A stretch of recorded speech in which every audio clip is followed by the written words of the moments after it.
Utah Puck Report. This is the part where we kind of get to talk to some of the people that uh, we call it like a featured fan episode, but it's not just people that are fans, but people that have also been helping the hockey market before.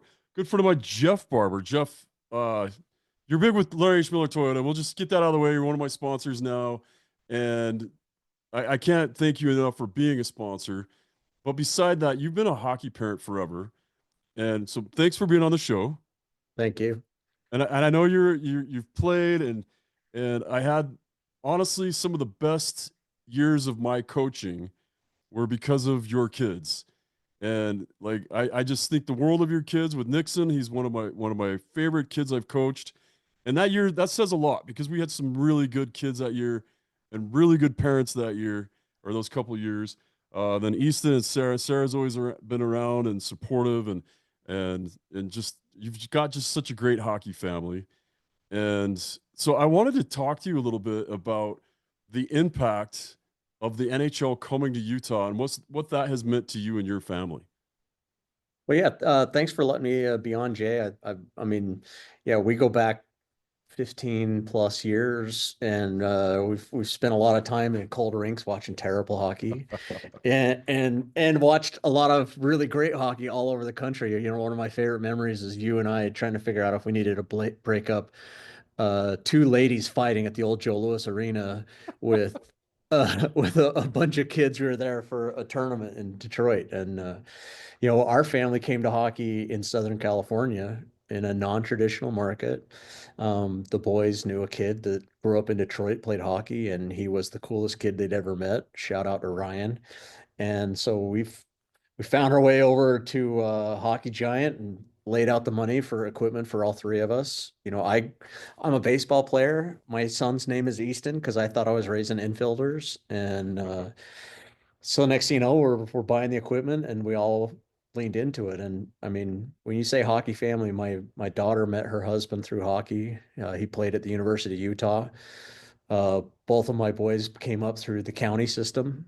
And both of them played really highly competitive high school hockey, which wasn't a thing for you and I growing up here.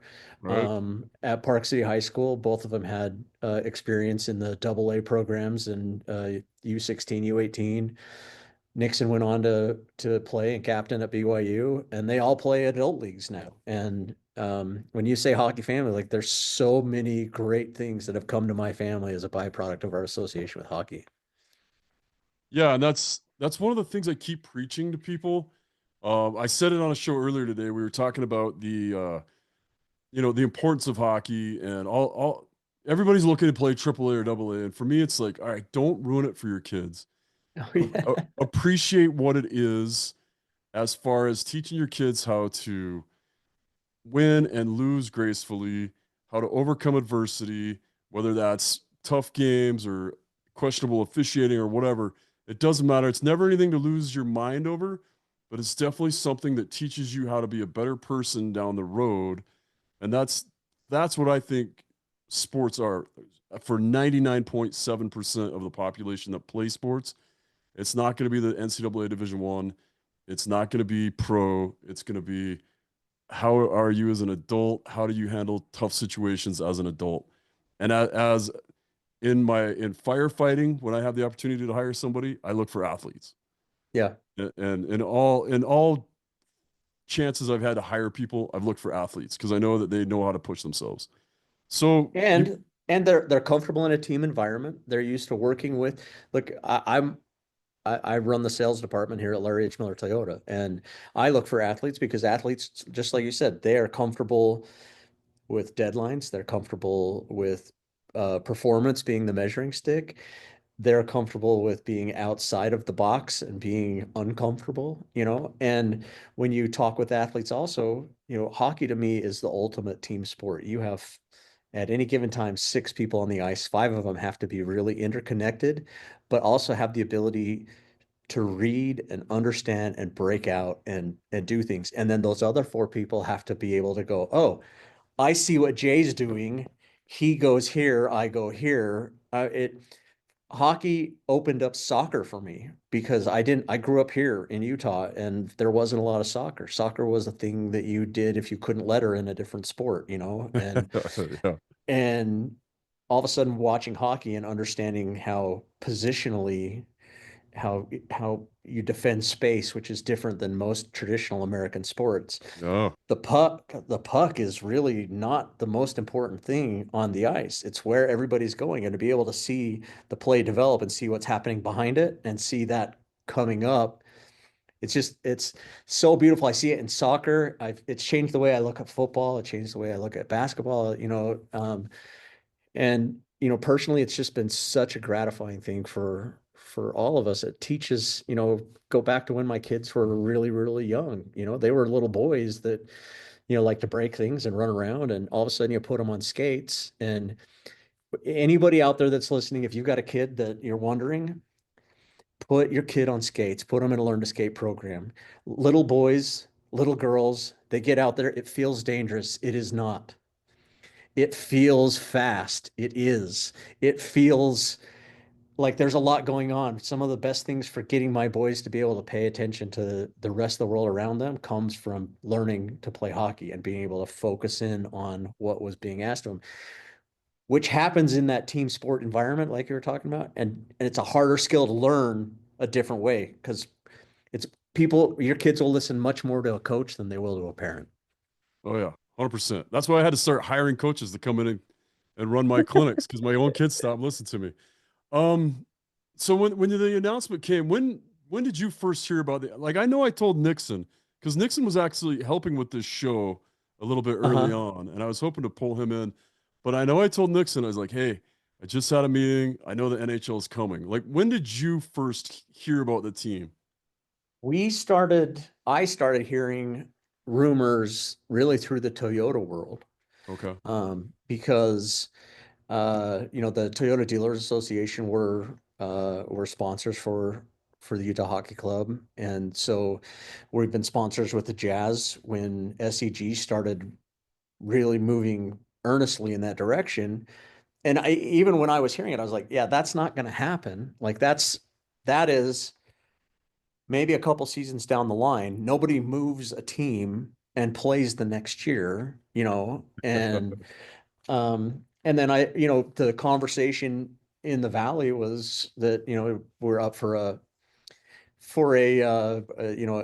a new team, an expansion team, and there was so much discussion about new ballpark development and all of these things. And it was all kind of tied together. And then all of a sudden, this gained a momentum that I don't think anybody outside of Ryan Smith and his group of guys could have anticipated, because it went from, hey, there's a chance we can get the Coyotes, to, ladies and gentlemen, at the Delta Center, this is the former Arizona Coyotes. And I remember watching that press conference when those guys came in, and there were more people in that arena than had been at their last three home games combined, Oh yeah. to welcome a group of guys they knew nothing about, and all of a sudden they show that. And I think that welcome for the team really helped,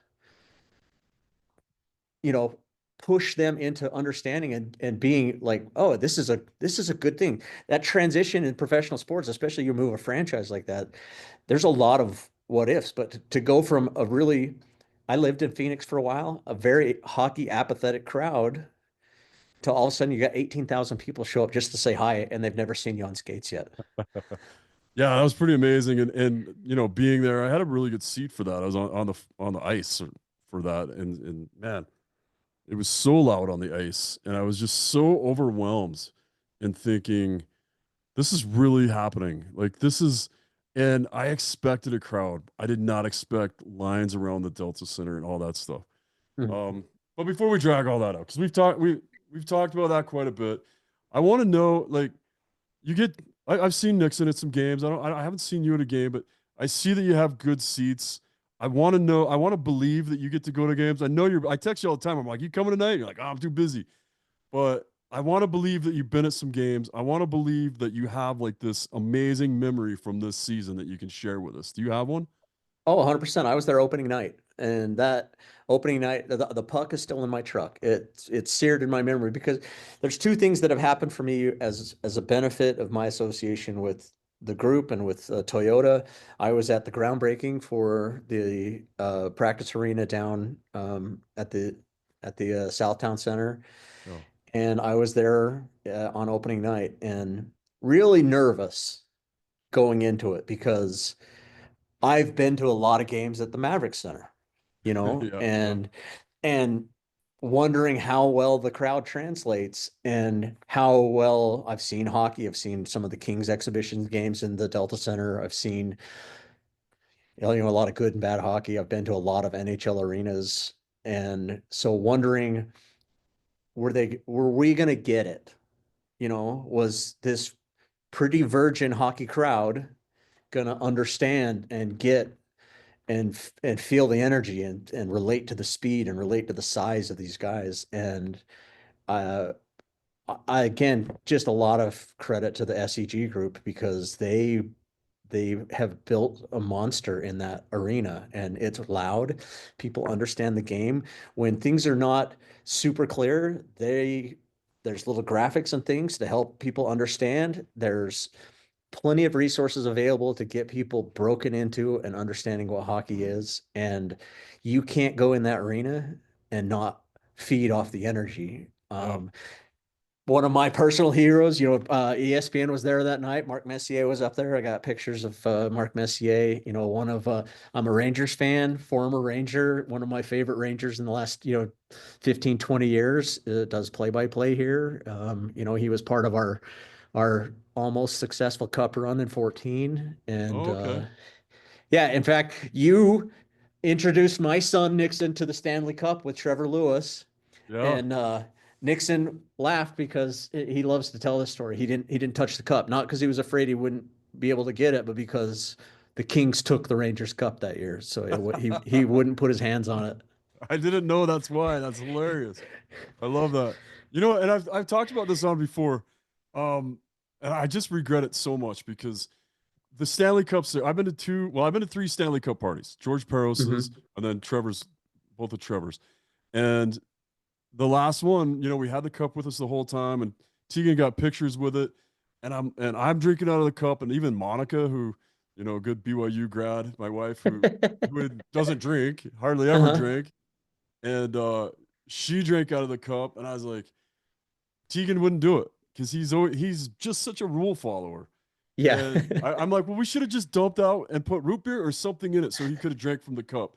But then also in the back of my mind, I'm like, well, he's still draft eligible. He's still, could play. Like at the time, he was still looking at the USHL. So I'm like, maybe not. But man, what an amazing thing. And speaking of which, Trevor Lewis coming into town tomorrow night, which Unbelievable that and for those of us who've been in, like, we know every guy that came up through Salt Lake hockey and Salt Lake County program. Anybody that strapped on skates in one of the arenas, and I was out in California when the Olympics came. No sport, in my opinion, benefited as much from the Olympics as hockey did. This hockey culture is a byproduct of the 2002 games. All the arenas that had to be built for just to be able to have practices, you find a way to fill them up. I remember when in '06 when we moved to Park City and they had just built the arena up there, and I took my boys in to sign them up for the program, and the manager said, "Oh, we don't do hockey here." And I looked out. It was 3 o'clock in the afternoon on Wednesday, and there's three figure skaters out on the ice. I'm like, "How do you keep the doors open?" And she goes, "Oh, we're closed 4 months out of the year." I'm like, "Yeah, and next thing you know, they have a hockey program, and away we go." But and now it's sold out like every other ice sheet around here. yeah, and the growth of hockey, going back to when your son and my sons were playing in high school, we had one division of high school hockey. Now there's two super competitive divisions of high school hockey that are high school programs up and down the Wasatch Front and back.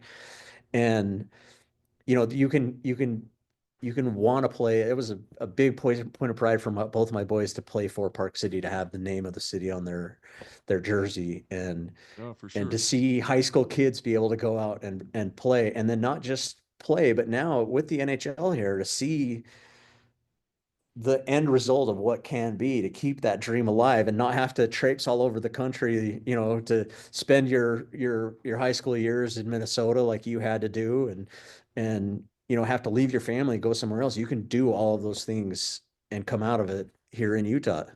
Yeah, and with Smith Entertainment Group announcing that they're trying to get 20 more rinks, and so I don't know if you've seen my Facebook page is blowing up with people saying no rinks are $50,000, $60,000, but I had the privilege of taking you guys and that team to where I crafted my hockey at Shattuck St. Mary's, and One to of the see great experiences of my life.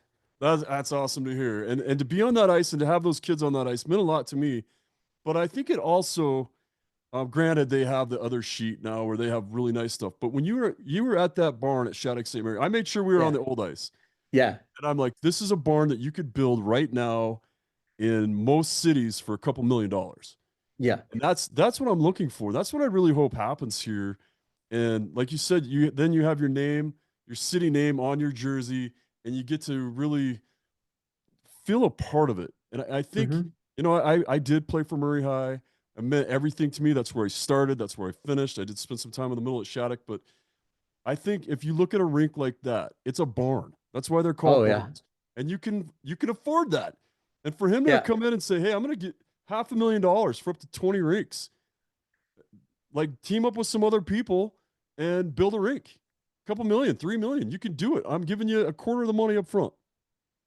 A conversation my wife and I used to have all the time when we'd occasionally drive out to Evanston to pick up lottery tickets was, if we won the lottery, we could create a hockey explosion here. You could fund the programs that are fledgling programs at Utah State, the University of Utah, BYU, UVU, Weber State. You can put some money into those to create all of a sudden a Division I bracket right here in the state of Utah. And at the time, Arizona State was developing their Division I program, and so like that, it seemed really great. But to be able to do that, I played in a rink in Southern California that was carved out of an old grocery store. You Yeah. know, there are a lot of commercial buildings available up and down the state that don't look like hockey arenas. But guess what? The Macy's at Southtown Center didn't look like a hockey arena. And when they're done with it, it's going to look like two sheets of ice. Oh yeah. And I think it's amazing to put that kind of infrastructure in because people will be drawn to it. Um, I had always heard in my association with hockey, the old barn, the old barn, the old barn. The Shattuck's old barn is where I saw that's what an old barn was. And, Yeah. for me and for Nixon to have been out there on the ice, it's kind of like the high church of hockey for us. It's the coolest place we've ever had our skates on. Well, it's funny too because when I played there, we weren't that good. Like we were a 500 club in Minnesota high school hockey. That was just I'd like to think I laid a lot of the groundwork down by taking suffering a lot of losses there. But yeah, and then one of my other favorite places I ever played was a natural rink for my junior college in North Dakota, and same thing. You just take kind of a pride and ownership of that being your barn. Yeah, it's not as nice as the big fancy rinks that you're going to see in Vegas or wherever else, but there's something so cool about just having that little barn to yourself, especially if your community owns it and you can get out there and just have free time with a bunch of people from your community or even with yourself. Like that is the garden of peace for guys like us probably. Yeah, Um and I mean, just really quickly, one of the things that provided a ton of memories for us, Randy Hanscat is another hockey dad. He grew up in the Midwest, wanted his kids to have pond hockey, so he would get up and go out to the ponds, out in Park City, out in the river in the Old Ranch Road area, and create an ice sheet there on the pond. And I have memories playing pond hockey with my boys in Park City that will be part of my favorite memories forever. That yeah, there's such a family element when you talk about how is hockey coming, like no one in hockey wants a kid to have a bad experience. And my family is a prime example of it. My kid had a great experience with hockey, and now we're all diehards. My daughter and her husband have season tickets. I go to as many games. I travel 4 or 5 times a year just to watch hockey games. And all because when my kids stumbled into an arena, somebody said, "Hey, here's fresh blood." And I grew up in a baseball town. I grew up in Spanish Fork. You know, you either were in the baseball community or you were not in the baseball community. And cracking into the baseball community was difficult. Hockey, it's like, hey, you're here. And the way that hockey is played, you can't have one guy who's great and five guys that aren't. You have to coach and teach the team to be able to five guys treading water in the same direction. And so you wrap your arms around every kid. I've been on the ice coaching as well, and you wrap your arms around every kid and make sure that they are loving it, and they do. And then you baptize a whole family in the hockey world. Yeah, 100%. And that story is how so many people got into hockey. It was just something like that. And I tell people all the time, hey, if you want to play, grab gear, go to a drop in. They're like, oh, I can't just step in. I said, I guarantee when you go there, and if you walk in the locker room, be like, hey, this is my first time playing in a scrimmage, or this is my first time on the ice, and they will help you. They'll make sure your equipment's on right, and they will teach you whatever you need to know, and including learning the rules. That's how I did it. I started Yep. here and somebody had to tell me what offsides was or whatever. And then I jumped in the net and people were helping me just like I try to help people. And it happens every day at every rink in Utah and across the world, I think. I think hockey's unique that way. We want Yeah. everybody to love it as much as we love it. Yeah. The first time I ever skated, I went to a drop in at the Aliso Viejo rink and I screwed up and it turned out it was spring break for everybody. So I go for first time on the ice and I'm sweating sitting in my gear and these guys are just it's a dog track. They're just racing up and down and I get out there and do a couple of turns and can't get off the ice fast enough. Then I'm sitting there after a couple of shifts and I'm just like huffing and puffing. And this old grizzled Canadian with no visor, missing a couple teeth, he looks over at me and and he can see I'm just like trying to keep from letting it go. And he just goes, just effing puke. You can only do it once. And it was like permission. I puked everywhere. I was like, okay, there's a level of cardio that I'm not prepared for to be playing hockey yet. That's awesome. Well, I wanted to have you on just to thank you guys for all you do. And, you know, Toyota's been a big sponsor of hockey. You reached out to me and wanted to be a sponsor of this podcast, which means a lot to me. And we haven't had problems selling this podcast, luckily. Mhm. And but it was cool to just say, hey, I want a hockey sponsor. Like I wanted somebody that's a hockey family and a hockey company to be the sponsor. And um I appreciate all you do and I love your family. Absolutely love your family. And they've done so much for me over the years. Just inspirations and so much We fun. it, we introduced you to FaceTiming your pets, you know. That's true. That's true. I forgot all about that, but that was you guys, and I did end up buying that little thing so that I could FaceTime my dogs when we were on all those trips and give them little treats.